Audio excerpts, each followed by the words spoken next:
నా ఊపిరిలో ఉయ్యాలేసి నూరేళ్ల కాలం నిన్ను లాడించాలి, వెచ్చని కలల్ని పంచాలి.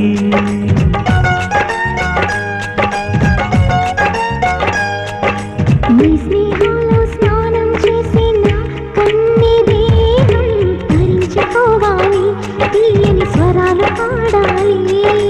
పరులకు ఎన్నడు తెలియని చల్లని చెలిమితో ఈ నానురాగం నీదుండేనేమేటని. విరహపు వేడికి కనబడక విడవని తోడుగా ముడిపడగా అల్లి ఈ బంధం కలకాలం ఉండిపోయి. నీకోసం జీవించా చిలక, నా ప్రాణం నీవే నిమ్మణి తునగా.